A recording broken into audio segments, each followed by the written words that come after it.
எல்லோருக்கும் வணக்கம். என் பேர் கருணா. சித்தர்களை தேடிய பயணத்திற்கு உங்களை வரவேற்கிறேங்க. இன்றைக்கி நம்ம யாரை பற்றி பார்க்க போகிறோம் அப்படின்னா, தேரையர் சித்தரை பற்றி பார்க்க போகிறோம். யார் இந்த தேரையர் சித்தர்? அவருடைய வாழ்க்கை என்ன? அவர் இந்த மனித உலகுக்கு என்னென்ன பண்ணியிருக்கிறாரு? எல்லாமே தெரிஞ்சுக்கலாம். வாங்க காணொலிக்குள்ளே போகலாம்.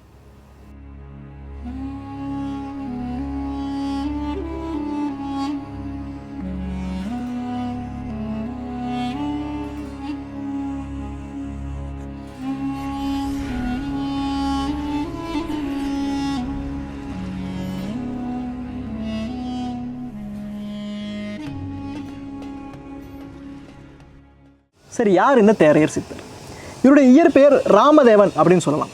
இவருடைய பிறப்பு, அந்த வாழ்க்கை இது எங்கேயுமே சரி வர குறிப்புகள் கிடையாது. குறிப்பு எதுக்கப்புறம் வருது அப்படின்னா, இவர் அகத்தியருடைய சீடன். இப்போ நான் தோரணமலை அங்கே அமர்ந்திருக்கிறேன். இதற்கு பின்னாடி இருக்கிற மேற்கு தொடர்ச்சி மலைத்தொடர்கள், பொதிகை மலை அகத்தியரோட ஒரு வாழ்விடம் அப்படின்னே சொல்லலாம். அவர் வீடு பொதிகை மலை. அவருடைய சீடன் தேரையர் சித்தர். தேரையன் என்று அழைக்கப்படுகிற ராமதேவன் சித்தர். தேரையர் சித்தர் அகத்தியர் சித்தர்கிட்ட எப்படி சீடனாக சேர்ந்தார் அப்படிங்கிறதே ஒரு சுவாரஸ்யமான ஒரு நிகழ்வுங்க. சின்ன வயசுலேயே ராமதேவன் அப்படின்னு அழைக்கப்படுற தேரையர் சித்தருக்கு ஞானத்தை அடையணும் அப்படிங்கிறது ரொம்பவே ஆசை. அப்போது அவருடைய ஞான குருவாக இருக்கிறது யார் அப்படின்னா தர்ம சௌமினி. அவர் சித்தர் கிடையாது, அவர் முனிவர். சித்தர்கள் வேறு, முனிவர்கள் வேறா அப்படின்னா ஆமாம். சித்தர்கள் எந்த ஒரு எதிர்பார்ப்புமே இல்லாமல் உலக மக்கள் நன்மைக்காக உழைக்கிறவங்க. முனிவர்கள் அப்படி கிடையாது, வரம் பெறணும் அப்படிங்கிறதுக்காக வேத முறைகளை பின்பற்றுறவங்க முனிவர்கள். தர்ம சௌமினியை குருவாக ஏற்றுக்கிட்டு இருக்காரு. இவரை பற்றி தெரிஞ்சு போச்சு, தேரையரை பற்றி தெரிஞ்சு போச்சு. அவர் குருவாக இருந்த தர்ம சௌமினிக்கு.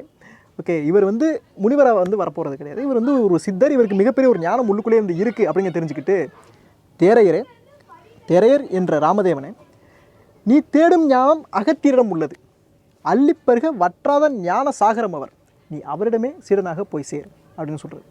இவருக்கு ரொம்ப சந்தோஷம். நேராக வர்றார் அகத்திய மாமுனியை, என்ன உங்கள் சீடனை ஏற்றுக்கங்க அப்படின்னு சொல்கிறார். அதுக்கு அந்த அகத்தியர் சொல்கிறாரு, தேரையரே, நிலையில்லாதது இந்த மானுட தேகம், இதை கொண்டு நிலையான ஞானத்தை அடைய துடிக்கிறார். ஞானத்தை அடைய உடல் நிலைக்க வேண்டும். உடல் நிலைத்தால்தான் காரியம் சித்தியாகும். இந்த உடல் நிலைக்க நீ முதலில் காயக்கல்பம் உண்ண வேண்டும். எங்கும் நிறைந்திருக்கும் பரமானந்த சிவம் உன் உள்ளத்தில் குடியிருக்க வேண்டும். உலகுக்கெல்லாம் உதவ வேண்டும் என்ற எண்ணமே உன் ஆத்மாவை சுத்தப்படுத்தும் அப்படின்னு அகத்தியர் இவர்கிட்ட சொல்லி அவர் சீடனா ஏற்றுக்கிறார். அகத்தியர்கிட்ட சீடனாவே ரொம்ப காலம் இருந்துட்டு வர்றார். அவருக்கு தேரையர் அப்படின்னு பேர் வரக்கூடிய ஒரு நிகழ்வு ரொம்பவே சுவாரஸ்யமான நிகழ்வு. அது என்ன நடந்தது அப்படின்னா, காசிவர்மன் அப்படிங்கிற ஒரு மன்னன், சரிங்களா, அவருக்கு தீராத தலைவலி. அவர் தற்கொலைக்கே போயிட்டார், முடியலை, அவ்வளவு தலைவலி, சரிங்களா. அரண்மனை வைத்தியர்கள் யார் என்ன மருந்து கொடுத்துமே சரியே ஆகலை. அப்போது அகத்தியர் மிகப்பெரிய ஒரு மருத்துவர், சரிங்களா. அந்த காலத்தில் சித்தர்கள் மருத்துவர்கள், இன்றைக்கி நம்ம பார்க்கக்கூடிய கெமிஸ்ட்டு அப்படி தான் இருந்திருக்கிறாங்க. அந்த காலத்தில் மிகப்பெரிய ஒரு மருத்துவர். அவர் இது கொடுத்தா சரியாயிரும் அப்படின்னு அவர் எல்லாருக்குமே சொல்கிறாங்க, மன்னர்கிட்ட சொல்கிறாங்க, நீங்கள் அவரை போய் பாருங்கள் அப்படின்னு. நேராக வர்றார் பொதிகை மலை, இதுதான் இந்த மேற்கு தொடர்ச்சி மலை, இங்கே தான் வர்றார் காசிவர்மன் மன்னர். காலில் விழுகிறார், எனக்கு தலை முடியலைங்க, என்னை காப்பாற்றுங்க அப்படின்னு. மக்கள் குறிதிருக்க வேண்டிய நீ என் காலில் விழலாமா? என்னப்பா அப்படின்னா, எனக்கு தீராத தலைவலி இருக்கிறது அப்படின்ற. என்னவா இருக்கும் அப்படின்னா, அகத்தியர் முதல்ல பரிசோதனை பண்ணி பார்க்கறதுல கபாலத்தில், அதாவது இந்த கபால பின்பக்கத்தில் தான் அவருக்கு தலைவலி தீராத வலி இருக்குன்னு நினைக்கிறார். வெப்பம் பின்பக்கம் போய் உள்ளுக்குள்ளே போயிட்டு வெளியே வர முடியாமல் தவிக்கலாம், அதனால் இருக்கலாம் அப்படின்னு நினச்சிட்டு அறுவை சிகிச்சை இதுக்கு பண்ணலாம் அப்படின்றது. இவருக்கு ஆச்சரியமான நினைக்குது, முடியுமா, அது நிகழுமா? நிகழாதது என்று எதுவுமே ஒன்று கிடையாதே, முடியும், முயற்சிக்கலாம் அப்படின்னு அகத்தியர் சொல்கிறார். முதல் கபால அறுவை சிகிச்சை அங்கே தான் நடக்குது, சரிங்களா. மன்னன் தலை மூலிகைகள் கொண்டு இது பண்ணி அறுக்கப்பட்டு கபாலம் அப்படியே மெல்ல திறக்கப்படுகிறது. உள்ளே பார்த்த அகத்தியருக்கு ஆச்சரியம். உள்ளுக்குள்ளே ஒரு சின்ன ஒரு தேரை குஞ்சு உள்ளுக்குள்ளே வந்துருக்கு. மன்னன் ஏதோ ஒரு வேட்டைக்கு போகும்போது ஒரு சின்ன தேரை குஞ்சு ஒரு மூக்கு வழியாக போய் மூளைக்கிட்ட நிற்கிறது, சரிங்களா. மூளை வெளிச்சம் வேறு திறந்தாலும் நல்லா கப்பி பிடிச்சிருச்சு. இப்போ அவருக்கு அகத்தியருக்கு புரிஞ்சு போச்சு, மன்னனுக்கு அப்போ பிரச்சனை தலை, அந்த மூளையில் இருக்கக்கூடிய அந்த தேரை குஞ்சு அப்படிங்கிறது. இப்போ அதை வெளியே எடுக்கணும். ஆல்ரெடி வெளிச்சம் கபாலை திறந்தாலும் நிறைய வெளிச்சம் வந்துருச்சு, அதனால் தேரை குஞ்சு நல்லாவே பிடிச்சிக்கிச்சு. இப்போ இடுக்கியை வச்சுக்கிட்டு ஒரு என்ன எப்படி பண்ணுற எடுக்கிறதுன்னு யோசிக்கிறார். இடுக்கி எடுக்கிறப்போ அந்த இடுக்கி பட்டு மூளையில் ஏதாவது ஒன்று ஆயிடுச்சுன்னா மூளை திசுகள் ரொம்பவே இதாயிரும். இல்லை தவளை வேறு ஏதாவது பண்ணிருச்சு அப்படின்னா கூட ரொம்பவே ரிஸ்க் தான். என்ன பண்ணுறது அப்படிங்கிற ஒரு இக்கட்டான சூழ்நிலை, ரொம்ப பதட்டமான சூழ்நிலை. திறந்தாச்சு, என்ன பண்ண போகிறோம் அப்படிங்கிற ஒரு பதட்டமான சூழ்நிலை அகத்தியர் யோசிச்சுக்கிட்டே இருக்கிறார், என்ன செய்யறதுன்ட்டு. அவருடைய சீடனாக இருந்த தேரையர் ராமதேவன் அப்படின்னு அழைக்கப்படுறவர் என்ன செஞ்சிட்டாரு, குட்டுன்னு ஓடி போய் ஒரு சின்ன ஒரு பாத்திரத்தில் தண்ணி எடுத்துகிட்டு பக்கத்தில் வச்சுட்டு, அவர் தலை இதான் தலை அப்படின்னா இங்கே பக்கத்தில் வச்சுட்டு தண்ணியை டப்பு டப்பு டப்புன்னு இப்படி அலசி விடுறாரு. தேரை தண்ணி சத்தம் கேட்டு அதில் வந்து குதிச்சிருங்க. உடனே அகத்தியர் தலையை மறுபடியும் இது பண்ணிடுறார். மெழுகு இதெல்லாம் பண்ணிடுறார். தலையை வந்து சரி பண்ணி முதல் அறுவை சிகிச்சை அப்படியே நடந்தது. அகத்தியருக்கு ரொம்பவே சந்தோஷம். அவர் சீடன், அதாவது தேரையரை நினச்ச சந்தோஷம். ஏன்னா சமயோகீதமாக யோசித்து உடனே ஒரு வேலை செஞ்சார் பார்த்தீங்களா, ரொம்ப புத்திசாலியாக வந்து இருக்கிறாரு, ரொம்ப மருத்துவராக இருக்கிறாரு அப்படின்னு அவருக்கு ரொம்பவே சந்தோஷம். அந்த இதிலிருந்து தான் அவருக்கு தேரையர் அப்படிங்கிற ஒரு பெயரே வந்தது. தேரையரோட புகழ் 8 திக்குமே பரவுது. அகத்தியருக்கு சமமாக அவருடைய புகழ் வந்து பரவுது. இது அகத்தியர் சீடர்களுக்கு பிடிக்கவே இல்லை. நம்ம இதுக்குள்ளே இருந்துக்கிட்டு இன்றைக்கி அவருக்கு இதாக வந்துட்டாப்லையே அப்படின்னு பொறாமை தான், வேறு என்ன. அந்த காலத்துலேயும் வந்து இருந்திருக்கு. காலங்கள் மாறுதே தவிர இது மாறுறதே கிடையாது. இன்றைக்குமே இருக்குல்ல, அதே மாதிரி தான். இதனால் என்ன செய்கிறாங்க அப்படின்னா, அவர் சீடர்கள் அகத்தியர்கிட்ட போய் தேரை பற்றி எக்கு தப்பா வந்து போட்டு கொடுக்குறாங்க. அவர் அப்படி பண்ணுறாரு, இப்படி பண்ணுறாரு, உங்கள் இதை வந்து பண்ணுறதில்லை, இப்படி பண்ணுறதில்லை அப்படின்னு. ஆனால் அகத்தியருக்கு உள்ளே நல்லாவே தெரியும் அவர் தேரையர் யார், அவர் வளர்ந்து வரும் ஞானம் எப்படி இருக்குது அப்படின்னு அகத்தியருக்கு நல்லாவே தெரியும். தேரையர் கூப்பிட்றாரு, இவங்களுக்காக கூப்பிட்டு, இனி என் தயவு உனக்கு தேவையில்லை, நீ தனித்து செயல்படு அப்படின்னு தேரையர் வந்து நீ போப்பா அப்படின்னு கிளப்பி விட்டுறாரு.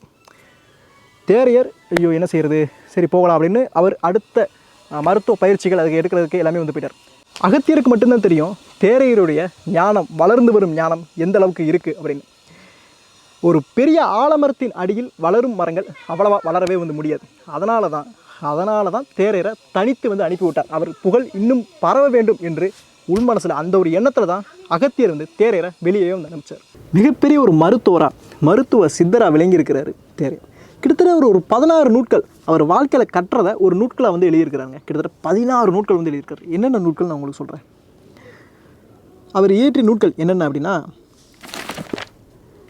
ரசவர்க்கம், கருக்கிடை, வைத்திய சிந்தாமணி, மருத்துவ பாரதம், நெய்க்குறி நூல், தைலவர்க்க சர்க்கம், சிகிச்சை ஆயிரம், யமக வெண்பா, நாடிக்கொத்து, நோயின் சாரம் அப்படின்னு கிட்டத்தட்ட ஒரு 16 நூட்கள் நான் இந்த சைடில் வந்து கொடுக்குறேன். 16 நூட்கள் வந்து எழுதியிருக்காரு.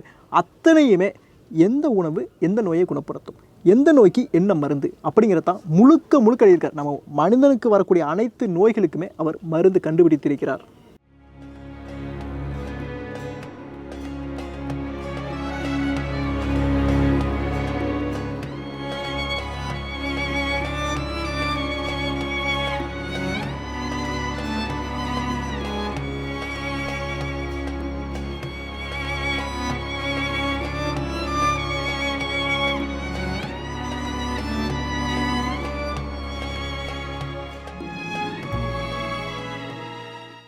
தேரையர் சித்தர் 16 நூட்கள் எழுதியிருக்காருன்னு சொன்னேன். அந்த 16 நூட்களுமே மருந்துகளை பற்றி தான். அதாவது எந்த நோய்க்கு எந்த மருந்து, எந்த மூலிகை, எந்த மரம் அப்படிங்கிறத விலாவரியாக வந்து எழுதியிருக்கிறேன்.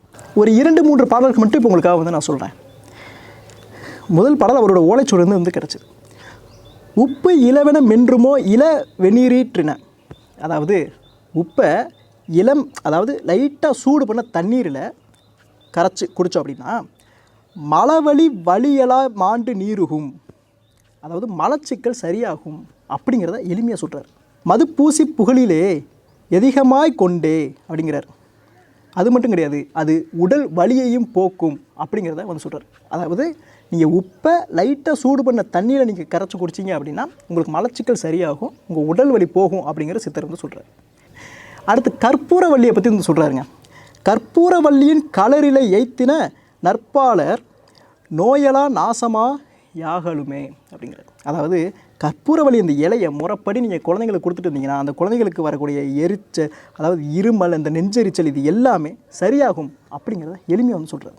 கடைசியாக ஒன்றே வந்து சொல்கிறேன், பொன்னாங்கண்ணியை பற்றி சொல்கிறேன். பொன்னாங்கண்ணி கீரை எல்லாருக்குமே தெரியும், ரொம்பவே கீரைகள் ரொம்பவே முக்கியமானது. அதில் பொன்னாங்கண்ணியை பற்றி குறிப்பாக ஒரு பாடல் வந்து சொல்கிறார். சீதையை நாடரும் சீரனை உண்டிட காதை சேர் நோயலாம் காதமோட்டிடுமே. இது என்ன சொல்கிறாருன்னா, சீதைக்கு மறுபேர் தான் பொன்னாங்கண்ணி அப்படிங்கிறது. அது நீங்கள் தினமும் உண்டு வந்தீங்கன்னா பல நோய்கள் வந்து நீங்கள் எடுத்துக்காட்டுக்கு கண் நோய், இந்த உடல் சூடு இது எல்லாமே சரியாகும் அப்படிங்கிறதுன்னு சொல்கிறார்.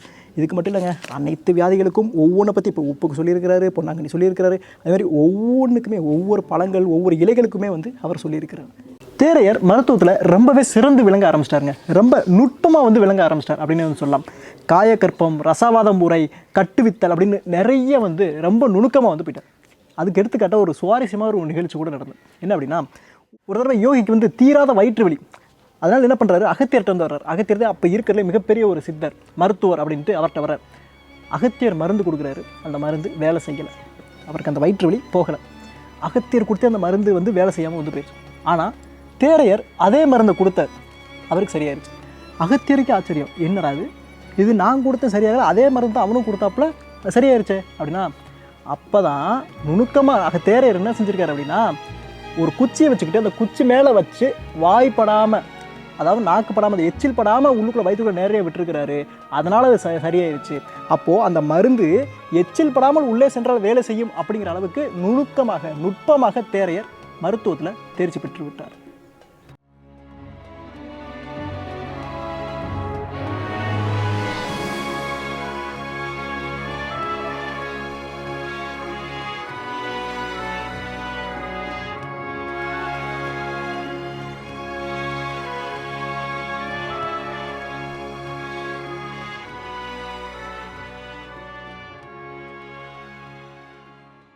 தேரையர் சித்தர் நோயற்ற வாழ்வு உணவே மருந்து, இதைத்தான் அவர் வாழ்க்கையில் மிகப்பெரிய கொள்கையாக வச்சுருக்கிறார். அவர் வாழ்க்கையை படிக்க அவ்வளோ சுவாரஸ்யமாக வந்து இருந்துச்சுங்க.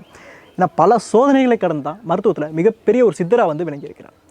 அவர் வாழ்க்கையை நான் எங்கேருந்து படித்தேன், அவருடைய நூட்கள் என்னென்ன எல்லாத்தையுமே நான் டிஸ்கிரிப்ஷனை வந்து கொடுக்குறேன், கண்டிப்பாக போய் வந்து பாருங்கள்.